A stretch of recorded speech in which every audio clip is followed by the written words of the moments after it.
Активы Айлбанка составляет более 203 миллиарда сомов. Это наша чистая прибыль. Было заработано более 8,3 миллиарда сомов. Простая карта виза, но ее в Айлбанке, к сожалению, в 2022 году его не было. Задач с каждым днем очень много, а их нужно выполнять. И выполнять нужно своевременно. Есть у меня вот такое вот кольцо. На сегодня вот такое кольцо выпускает только Айлбанк. Здравствуйте, добро пожаловать в пресс-центр Акипресс. Сегодня мы бы хотели поговорить о работе Айлбанка и о ваших достижениях за последние несколько лет. Каким был 2025 год для Айлбанка? Добрый день, мне очень приятно находиться у вас в пресс-центре и подводить на самом деле очень такой, с одной стороны, тяжелый и в то же время очень интересный год. 2025 год в целом был насыщен на разные мероприятия и новые решения. Если говорить в целом результатах, хотел бы сперва остановиться на цифрах. По итогам 2025 года, получается, активы Айлбанка составляют более 203 миллиарда сомов. А если мы говорим про кредитный портфель, то кредитный портфель Айлбанка составляет более 90 миллиардов сомов. Депозитная база Айлбанка составляет более 150 миллиардов сомов. Ну и, наверное, самый основной показатель – это наша чистая прибыль. И в 2025 году Айлбанком было заработано более 8,3 миллиарда сомов. И, естественно, все эти показатели являются очень такими значимыми, большими. И мы однозначно можем сказать о том, что мы делаем очень большой вклад в развитие экономики Кыргызской Республики. Всем известно о том, что когда экономика начинает активно расти, есть потребность именно в финансовых средствах у предпринимателей для расширения своих нужд. То есть это какое-то новое направление, либо увеличение текущих мощностей, либо пополнение каких-то товарооборотов. Также потребность физических лиц в расширении, например, жилой площади. И во всем этом, естественно, мы делаем очень большой вклад, потому что Айлбанком за 2025 год в целом было выдано 73 миллиарда сомов. И общее количество клиентов, которые получили кредиты в Айлбанке, составляет более 200 тысяч человек. И, естественно, это все ощутимо экономикой страны. Фактические данные говорят про валовый внутренний продукт и рост валового внутреннего продукта, который составляет более 9%. Поэтому, естественно, я однозначно понимаю, что мы, Айлбанк, сделали очень большой вклад именно в этом направлении, чтобы экономика страны Кыргызской Республики росла. Что было самым сложным для банка в уходящем году? В уходящем году, под сложностями, наверное, нужно будет говорить о том, что у нас есть очень много разных цифровых продуктов. Мы делаем большой акцент на то, чтобы эти цифровые продукты наши развивались. И когда внедряются определенные цифровые продукты, естественно, возникают трудности. То есть нужно в первую очередь исходить от программного обеспечения, чтобы он работал стабильно.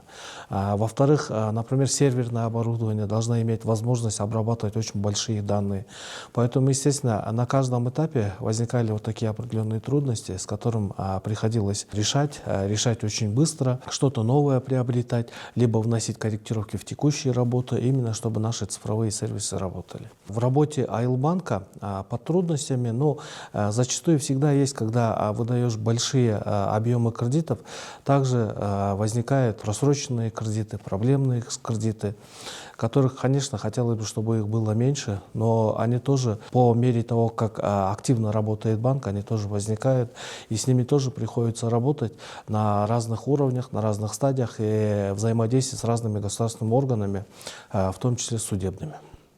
Какие новые услуги стали доступны клиентам Айлбанка? Как вы все знаете, Айлбанк, начиная с 2021 года, и уже основные свои показатели в 2022 году начал на самом деле очень неплохо зарабатывать. Как раз-то начиная с 2022 года у Айлбанка появились возможности те средства, которые он заработал, вкладывать уже в новое направление, а конкретно в цифровизацию. Исходя из этого, на сегодня мы имеем такой результат, что есть несколько мобильных приложений. Один из мобильных таких приложений, которое на самом деле мы очень гордимся, это является мобильное приложение Береке. Данное мобильное приложение мы разработали для индивидуальных предпринимателей. То есть те индивидуальные предприниматели, которые работают на рынках, в небольших магазинах, в небольших производствах, им я на самом деле очень считаю, что время очень важно. И чтобы сохранить время, мы разработали данное мобильное приложение, чтобы взаимодействие, например, с налоговой, с банком было проще, легче и сохраняло время.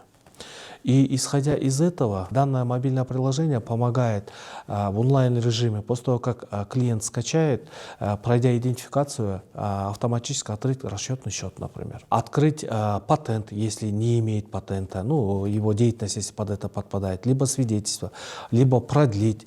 Кроме этого, данное мобильное приложение позволяет по QR-коду получать платежи, отправлять платежи, например, видеть налоговую задолженность. Поэтому, естественно, данное мобильное приложение, оно очень удобно именно вот таким клиентам. И на сегодня у нас по нему, в принципе, результат очень хороший. Более 40 тысяч человек уже пользуются данным мобильным приложением, и объем проходящих платежей, в принципе, достаточно внушительный. Но это одно мобильное приложение. Кроме этого, в этом году мы внедрили новое мобильное приложение для физических лиц. На сегодня он с каждым днем пополняется новым функционалом и предоставляет нашим клиентам удобство в обслуживании. Следующее, это у нас уже не мобильное приложение, а платформа А-биллинг. Данная платформа, она используется в основном государственными учреждениями на сегодня, а также небольшими компаниями. То есть это такие компании, либо государственные учреждения, которые не имеют своей IT-инфраструктуры, но хотели бы получать от клиентов, либо от населения, скажем, платежи. Например, у нас очень много клиентов Айлюк Мөтө. То есть Айлюк Мөтө предоставляет какие-то справки, получает налоги, еще какие-то вещи. И, естественно, чтобы удобно обслуживать население, им необходимо организовывать кассу. Потом эти кассы, денежные средства куда-то нужно ввести. Отчетность по таким вещам нужно делать. Поэтому, когда мы устанавливаем, приходим в платформу, мы от наших клиентов просим буквально иметь компьютер и выход в интернет. Мы устанавливаем данную платформу на компьютер, и согласно платформе он формирует QR. И по этому QR клиент может оплатить услугу, используя любое мобильное приложение любого банка. При этом для организации, получающей платеж, четко понимает, за что платеж пришел, от кого пришел, в какое время пришел. То есть тем самым правильно формируется отчетность. Кроме этого, есть отдельные государственные учреждения, например, медицинские, которые ночью работают. Они также предоставляют услуги ночью, но при этом кассовые их узлы, они, естественно, ночью не работают. Поэтому, чтобы было удобно клиентам платить, а даже иногда бывает, что нету наличных денег, есть именно приложения банков. Поэтому формируется по QR, и по QR видны все платежи, которые клиент оплачивает. И для клиентов это удобно, и удобно государственным организациям, либо частным организациям, которые отсутствуют вот такие возможности, чтобы разворачивать какую-то такую другую программное обеспечение. Кроме этой платформы, нами было запущено также в 2025 году мобильное приложение Zero. То есть это онлайн-рассрочка.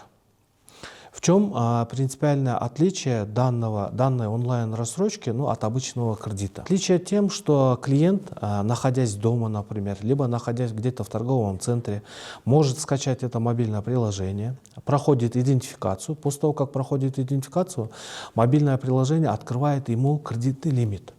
Конечно, когда открывается кредитный лимит, исходится от его заработной платы, от его кредитной истории, от его потребностей, и открывается кредитная линия, условно, скажем, 100 тысяч сомов. Потом он обращается в магазин, который с нами сотрудничает по программе Zero, который продает, например, в ЦУМе телефоны. Он подошел, условно скажем, за 50 тысяч сомов купил телефон. И у него лимит в мобильном приложении еще 50 тысяч сомов остается. Затем он может идти, например, в магазин, который продает бытовую технику, например, купил пылесос. Тем самым не в одном месте, а в нескольких местах, используя мобильное приложение, открытую кредитную линию, приобрести то, что ему необходимо. закрывается согласно графикам, новый лимит возобновляется, либо увеличивается сумму обратно, если доходы клиента увеличиваются. Каждым днем пытаемся, имея наши мобильные приложения, какие-то платформы, внести еще удобства для наших клиентов, чтобы они могли сохранить и свое время, и линейка предоставляемых услуг была широкая. Почему приложения для физлиц и юрлиц разработаны отдельно? Заключается в первую очередь, исходя от требований на сегодня налоговой. Налоговая, она говорит, нужно четко разделять между физическим лицом и юридическим лицом. То есть любой предприниматель, он является уже юридическим лицом. К сожалению, была в небольшое время такая практика, когда наши предприниматели, особенно такие мелкие, я не говорю про крупные, мелкие предприниматели, которые работают на базарах, в магазинах, использовали мобильные приложения физических лиц. То есть выставлялся QR, а этот QR был физического лица, куда получали эти платежи. Поэтому, но сейчас на данный момент налоговая в Кыргызстане, она прям требует, чтобы четкое было отделение. Если человек ведет бизнес, то, соответственно, он должен быть зарегистрирован как, например, индивидуальный предприниматель, работающий либо по патенту, либо по свидетельству, и использовал соответствующие инструменты банковские. Поэтому, естественно, сейчас на данный момент банковский сектор начал уже четко разделять инструменты для физического лица и инструменты для индивидуальных предпринимателей. Поэтому, естественно, также есть такая практика, что некоторые банки используют в одном мобильном приложении, но оба функционала. Мы решили, что будет удобно четко разделять, что для клиента, как физлицо, иметь одно приложение, а для индивидуального предпринимателя иметь другое приложение. Когда в одном мобильном приложении загружено очень много функционала, она тоже иногда на самом деле человека заставляет либо ошибаться, либо что-то долго искать. Поэтому, естественно, мы постарались это сделать отдельно и посмотрели на удобство клиентов. При этом, естественно, есть каждый банк, и у каждого какие-то определенные видения тех или иных вещей, и мы посчитали, что это было бы неплохо. В каких госпрограммах участвует Айлбанк? Вообще, если исходить от государственных программ, в 2025 году всего программ было 12. 12 программ, они были разного направления. Конечно, подавляющее большинство – это программа сельского хозяйства в помощи. Как вы знаете, вот есть программа, которая очень давно работает, уже 13 лет, как она работает. В 2005 году было финансирование сельского хозяйства, ну или по-простому ФСХ. И объем, который мы выдали в 2025 году, в принципе, по нему очень большой, более 2 миллиардов сомов. Кредитование агропромышленного комплекса – это программа, запущенная буквально несколько лет назад. Помощь по данной программе намного больше.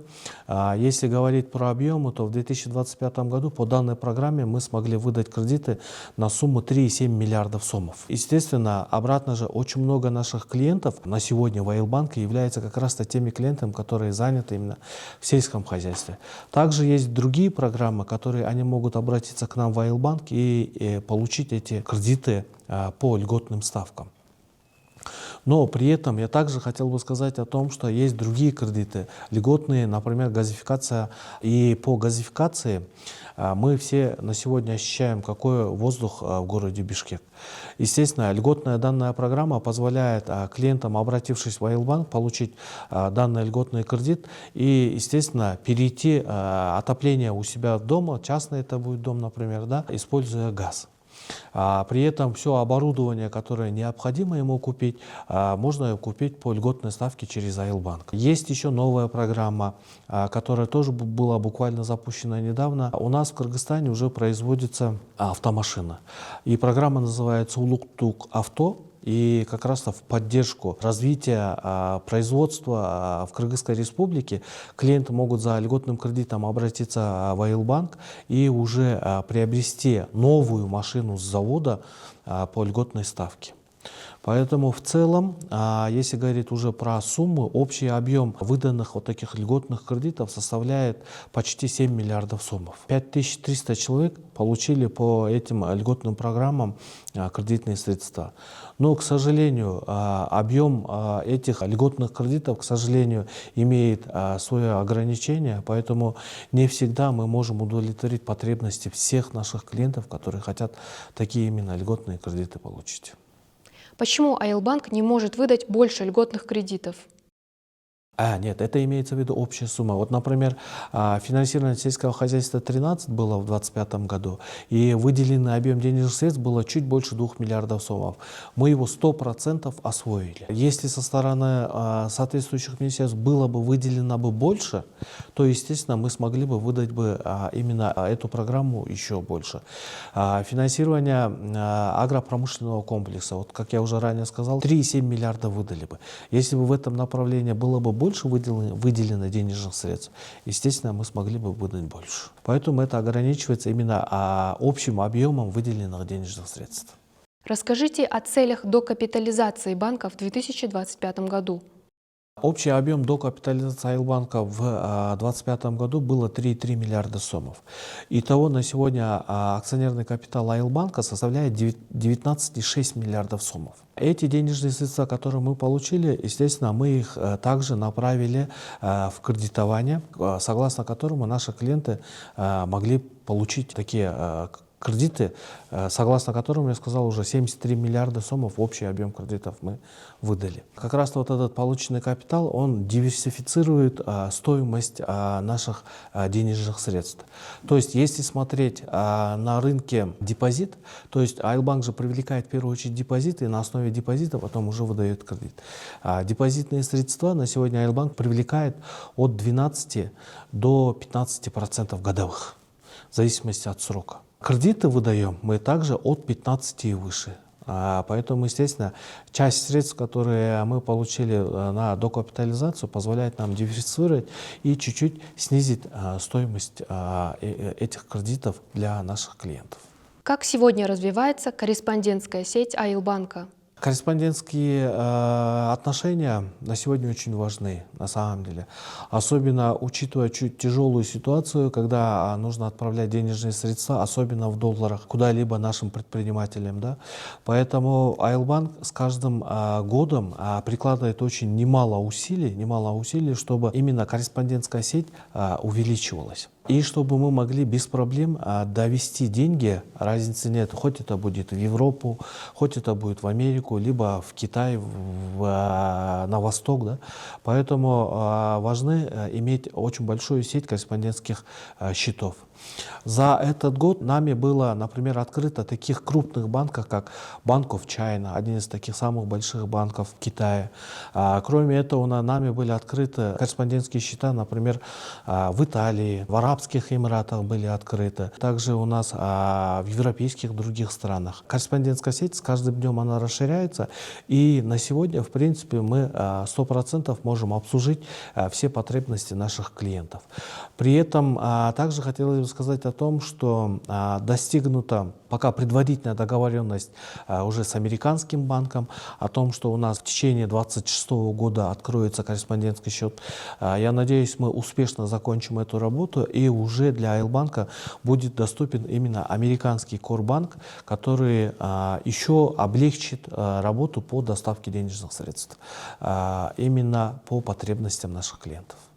Как Айлбанк сумел получить кредитный рейтинг от S&P Global Ratings? На сегодня мы получили кредитный рейтинг, первый это от S&P. Сейчас на данный момент ведем работу над получением второго кредитного рейтинга от рейтингового агентства Fitch. Я надеюсь, мы эту работу закончим в ближайшие буквально пару месяцев. В первую очередь эти кредитные рейтинги получаются для того, чтобы открыть корреспондентские счета. Имея кредитный рейтинг, при этом с хорошим показателем этот кредитный рейтинг, да, в данном случае у нас B положительный, в принципе очень неплохой показатель. Чем лучше мы имеем кредитный рейтинг, тем нам легче открывать, в первую очередь, корреспондентские счета. Это первый момент. Второй момент. Данный кредитный рейтинг нужен для того, чтобы Айлбанк мог привлекать какие-то кредитные льготные средства. Например, есть очень много фондов, очень много больших банков, которые работают на европейских рынках, на азиатских рынках, на американских рынках. Даже при выпуске, например, евробандов. Каждый инвестор хочет видеть именно положение банка, который предлагает эти облигации еврооблигации, либо хочет привлечь кредитные средства.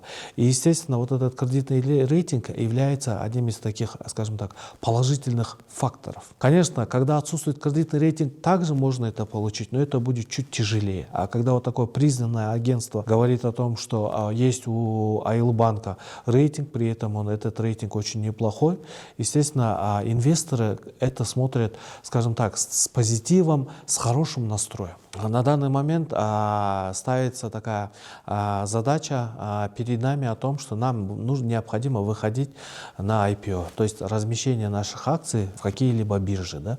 Поэтому получение рейтинга, выпуск каких-то еврооблигаций, это является одним из таких ступеней к этому. Мы стараемся не отставать от трендов, от рынка и от намеченных целей, и своевременно те задачи, которые перед собой ставили, исполнять. Само по себе получение кредитного рейтинга, конечно, в первый раз мы получили, было достаточно тяжело. Команда Айлбанка на самом деле состоит на сегодня очень таких профессиональных сотрудников, которые сами смогли это сделать. Нам понадобилось около, если не ошибаюсь, 4 месяцев, чтобы получить кредитный рейтинг у S&P. У Фича, я думаю, это будет намного проще, тем более это был первый опыт. В последующем, я думаю, это будет занимать намного меньше времени, и в принципе своих сил и своих компетенций в этом отношении достаточно. Участвует ли банк в реализации крупных инфраструктурных проектов страны? Когда я говорю 73 миллиарда сумма выданного кредита за 2026 год, конечно, внутри уже есть инфраструктурные проекты. Вы знаете, например, президентом нашей страны и в прошлом году, и в этом году были программы открытия новых 100 предприятий. Есть наше участие, где мы помогали нашим клиентам, кроме этого, каким-то другим государственным учреждениям, государственным органам получить кредитные средства, которые направили на развитие чего-либо. Например, один из таких больших проектов как раз-то было, мы осенью открывали начало строительства большого рыбоперерабатывающего завода в Джалабадской, например, области. На самом деле завод был очень интересный, очень большой. Те денежные средства, которые мы туда вкладывали, в принципе, тоже был большой. Также нами было принято участие в большом проекте открытия завода по изготовлению кормов для рыб. Но это уже был другой клиент, тоже очень интересный проект, где мы тоже приняли участие.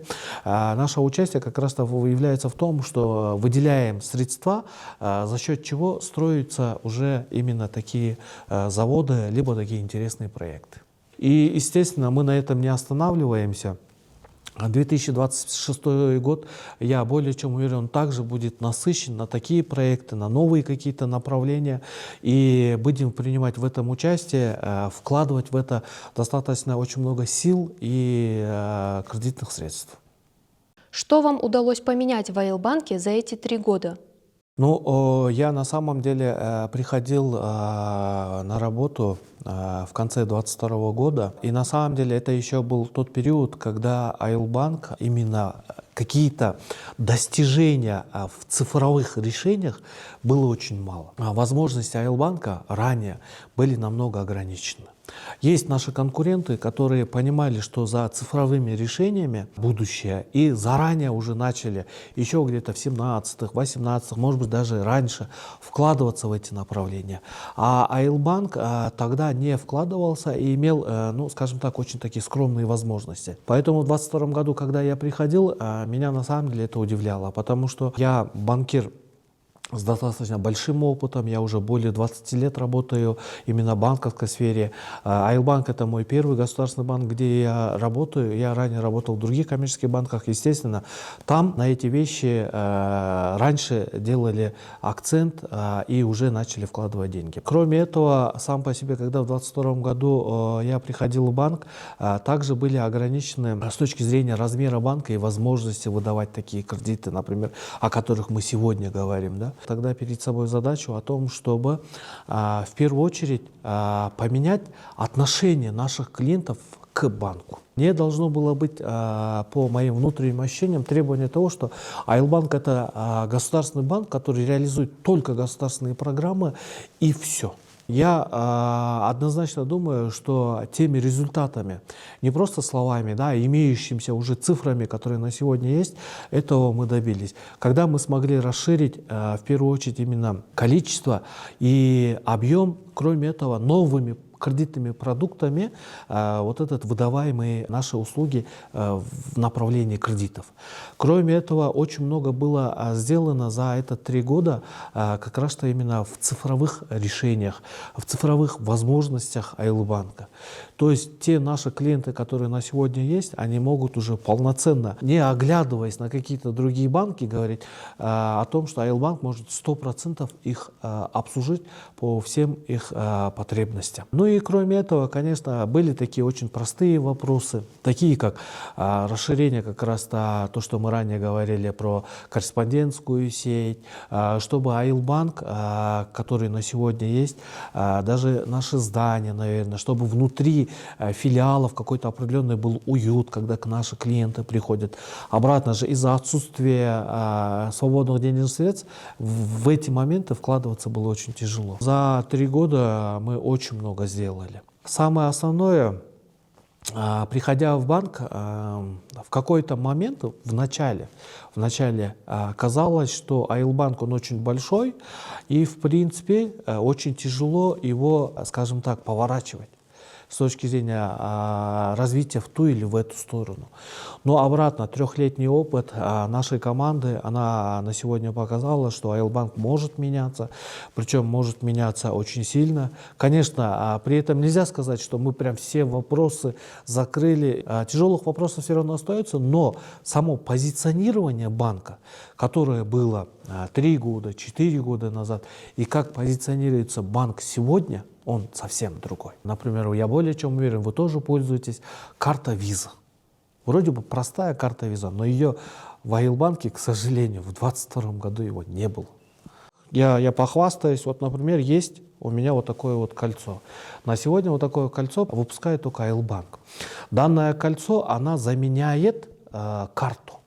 Вы пришли в магазин, вам необходимо, например, в Глобусе оплатить за товар. Вы открываете сумку, достаете телефон, через QR-код оплачиваете, либо вы вытаскиваете карту, либо есть вот это кольцо. В кольцо, так же, как и в карте, внутри стоит чип. Достаточно, я кольцо ношу в руках, преподнес к посттерминалу, и тем самым я произвел оплату. Очень легко. Обратно этого всего не было. Мы, в принципе, смогли за последнее время этому добиться и предложить рынку вот такой интересный продукт. Но Айлбанк предлагает именно кольцо и, кроме этого, предлагает ремешок на руку, который тоже может постоянно носиться и тем самым оплачиваться. И, естественно, это все является достижением нашей большой команды, прикладыванием очень много сил, чтобы это все реализовалось и чтобы нашим клиентам доставлять удобства. Есть ли у успешных банкиров особый секрет? Да нет, секрета на самом деле нет. Секрет очень простой. В первую очередь, наверное, у меня была очень интересная лекция студентам Политехнического университета, как раз-то, которые задавали вот такие студенты вопрос. Вы успешный человек, как вы этого добились? И я всегда говорю всем о том, что в первую очередь это образование. Как бы ни говорили, как бы, когда человек, особенно студенты, смотрят Инстаграм и видят каких-то успешных блогеров, которые на самом деле зарабатывают деньги чуть по-другому, кажется, что это легко и просто, но на самом деле это всегда тяжело. Любой труд, любое достижение, любая должность, наверное, она тяжелая. И в первую очередь, я считаю, несмотря кем бы ты ни хочешь стать, образование важно. У меня, например, образование, я заканчивал Международный университет Кыргызстана, бакалавр, как раз по специализации банковское дело. Потом я продолжил свою учебу в Чуйском университете, и я закончил там магистратуру уже по направлению юриспруденция. То есть, в принципе, я очень много времени отдал своему обучению. Кроме этого, я постоянно повышал свою квалификацию, участвуя на каких-то тренингах.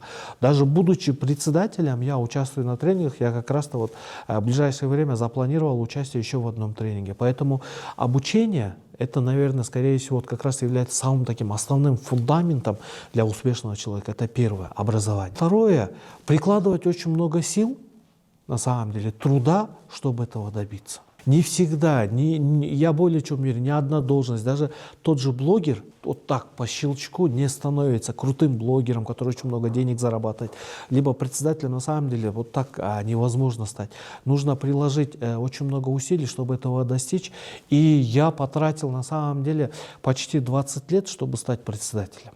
Я начинал в банке в очень далеком. В 2005 году, в 2006 году я приходил в банк, где я пришел стажером в кредитный отдел и потихоньку начал свою трудовую деятельность, и потихоньку рос, и в конечном итоге, конечно, стал председателем. И при этом, естественно, я более чем уверен, что мне было бы очень тяжело этого добиться, если бы я не выкладывался в своей работе, почти на 200%. И совет в этом и заключается. Какого главного принципа придерживается Айлбанк? Есть ли у вас девиз? У Айлбанка, да, есть девиз, который на кыргызском звучит «Айлбанк сизге жакын», либо «ближе к вам». Мы на самом деле руководствуемся этим нашим девизом, мы всегда стараемся быть ближе к нашему народу, нашим клиентам. Исходя из этого девиза, можно сказать о том, в прошлом году мы об этом очень широко говорили, вы в курсе, не в курсе, мы проводили Айдоу-фест. Айдоу-фест — это такая наша большая инициатива, направленная на то, чтобы именно популяризировать работу механизаторов, популяризировать работу тех людей, которые заняты именно в сельском хозяйстве. Основной конкурс — это был конкурс механизаторов среди областей. Потом какая-то команда представляла одну область Кыргызской республики, и на этом чемпионате проводили финальной стадии, где они показывали, как они умеют обращаться с трактором с точки зрения пахоты, еще каких-то других именно сельхозработ. Та команда, которая смогла показать очень такой хороший результат своих трудов, навыков и знаний с помощью трактора, получили призовые места. Первые, вторые, третьи места определялись.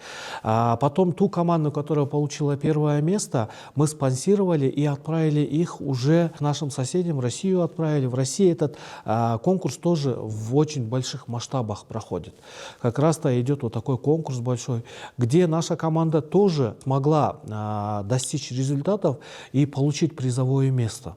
И нам было очень, на самом деле, скажем так, втройне приятно, где мы сами организовали, выбрали команду, отправили, эта команда профинансировали, эта команда там тоже показала свои навыки, тоже получила призовое место.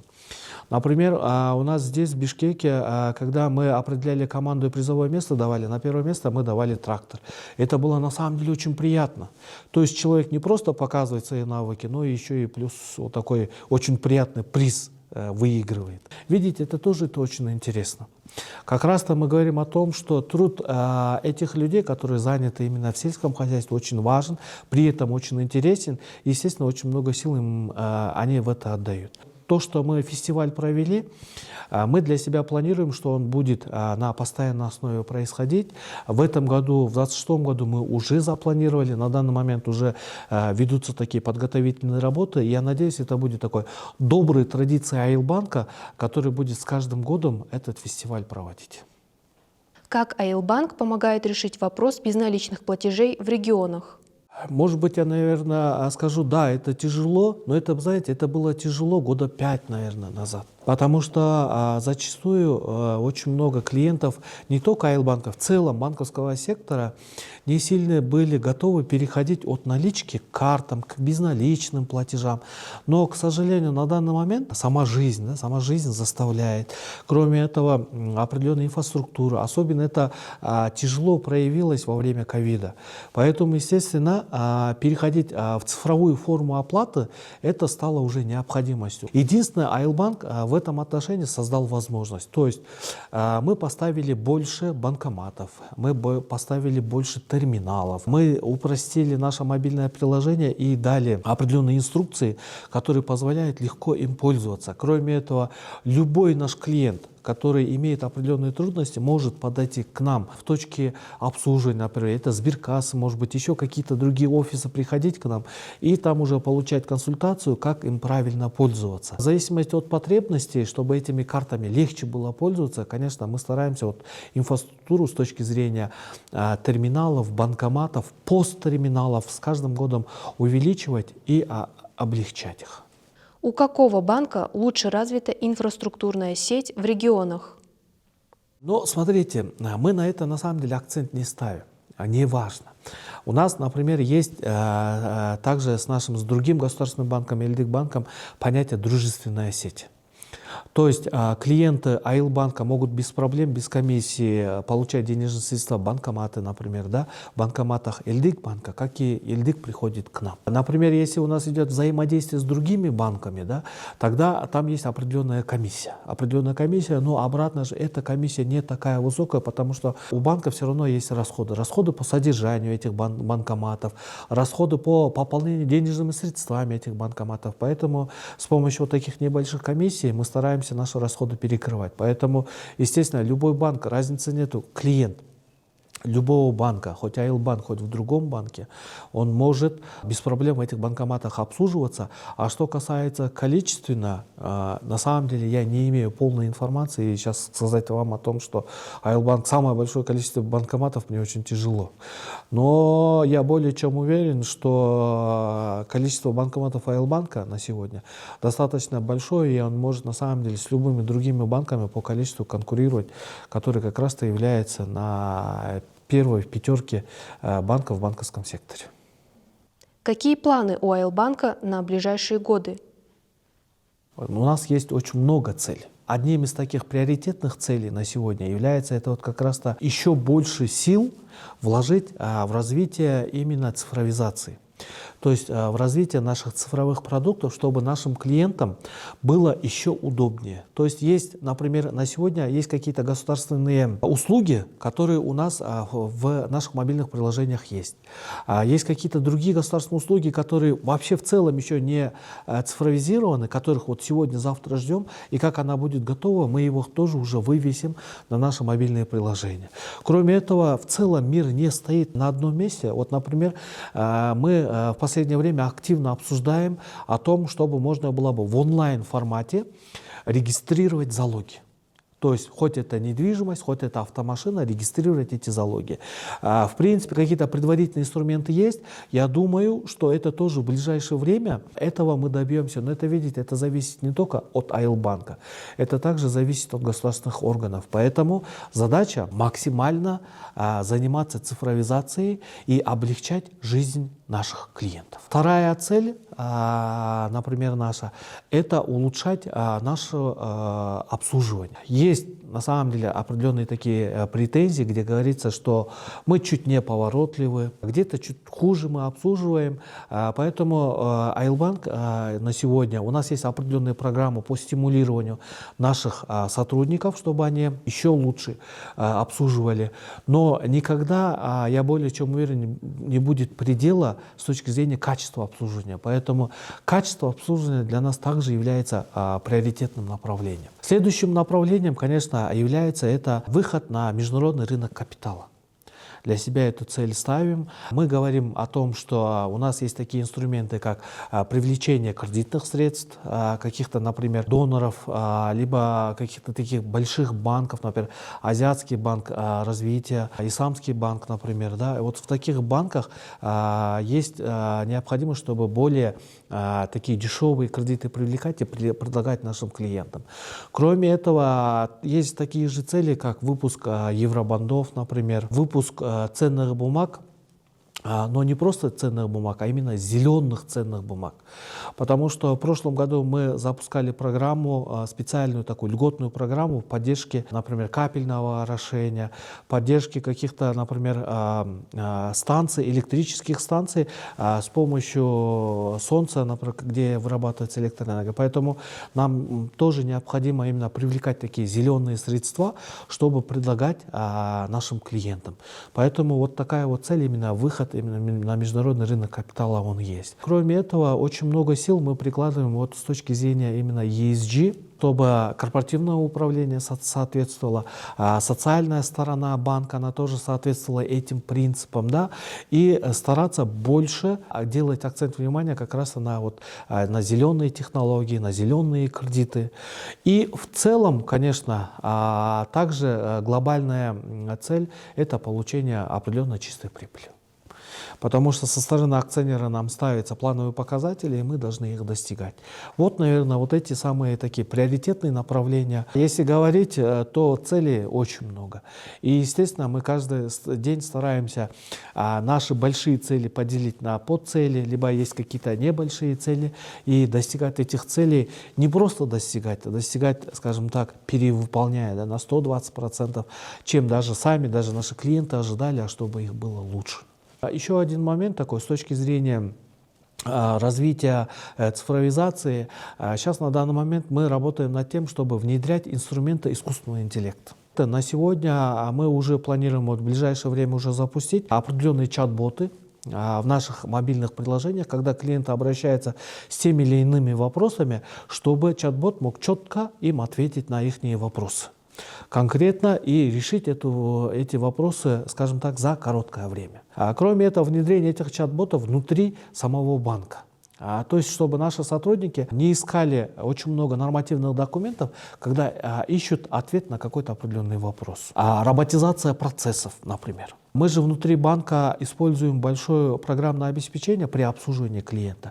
И на самом деле мы уже на сегодня 40 роботов уже внедрили, чтобы можно было бы легче клиентов обслужить. Под роботами подразумевается всегда, это не какое-то физическое. Да? Под роботами это то, что у нас внутри нашего программного обеспечения работает, какую-то рутинную работу наших сотрудников облегчать и делать его без проблем. Кроме этого, например, какие-то искусственные голосовые интеллекты, которые используются в колл-центре, например.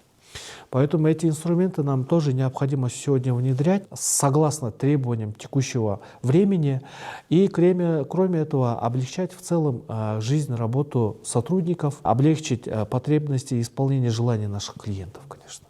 У Айлбанка на самом деле на сегодня сделано было очень много.